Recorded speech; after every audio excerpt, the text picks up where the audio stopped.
Hi ಎಲ್ಲ ನಮಸ್ಕಾರ. ಮತ್ತೊಂದಿಗೆ ಸ್ವಾಗತ ಸುಸ್ವಾಗತ. ಆಲ್ಮೋಸ್ಟ್ ನಂಗೆ ಸುಮಾರು ಜನ ಹೇಳ್ತಿದ್ದೀರ ನೀವು ಸೊಪ್ಪೂರ ಇದ್ದೆ ಅಂದೆಲ್ಲ ಸುಮಾರು ಹಿಲ್ಲಲ್ಲಿ ಇರ್ತಿದ್ದೀರ.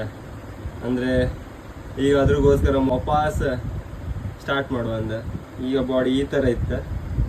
ಇನ್ನು ಡೈಲಿ ಶಾರ್ಟ್ಸ್ ಆಗ್ತಿರುತ್ತೆ, ನೀವು ಕಾಣಿ ಯೂಟ್ಯೂಬರ್ಗೆ ಒಂದು ಸಬ್ಸ್ಕ್ರೈಬ್ ಮಾಡಿ. ಇದು ಹೊಸ ಚಾನೆಲ್. ಬಾಡಿ ಒಂದು ವರ್ಷದೊಳಗೆ ಯಾವ ಥರ ಇಂಪ್ರೂವ್ ಆಗ್ತಾ ಸ್ಟಾರ್ಟಿಂಗ್ ಎಲ್ಲ ನಾವು ಇದ್ರಾಗೆ ಎಲ್ಲ ವರ್ಕೌಟ್ ಮಾಡ್ತಿದ್ದೆ, ಈ ಥರ ಎಲ್ಲ ಮಾಡಿ. ನಾವು ನಾರ್ಮಲಿ ಮನೆಗೆಲ್ಲ ಮಾಡೋದು ಇದೇ ಥರ ಮಾಡ್ತಿದ್ದೆ. ಫಸ್ಟ್ ಒಂದು ಸತಿ 20 ಸತಿ ಮಾಡಿ ಎಷ್ಟೊಂದು 30 ಸೆಕೆಂಡ್ ಫ್ರೀ ಬಿಟ್ಟು ಅದ್ರಾಗ ಮತ್ತೆ 15 ಮಾಡಿ ಆಮೇಲೆ 10 ಮಾಡ್ತೀವಿ. ಒಟ್ಟು ಒಂದೊಂದು ಇದು ವರ್ಕೌಟ್ 3 ಸತಿ ಮಾಡ್ತೀವಿ. ಏನು ಕಾಣಲಕ್ಕೆ ಒಳ್ಳೊಂದು ಬಾಡಿ ಬೆಳೆಸ್ಕೊಂಡ್ಕೊಂತ. ಈ ವಿಡಿಯೋ ಇಷ್ಟ ಲೈಕ್ ಮಾಡಿ, ಶೇರ್ ಮಾಡಿ, ಸಬ್ಸ್ಕ್ರೈಬ್ ಮಾಡಿ. ಟಾಟಾ ಬಾಯ್ ಬಾಯ್.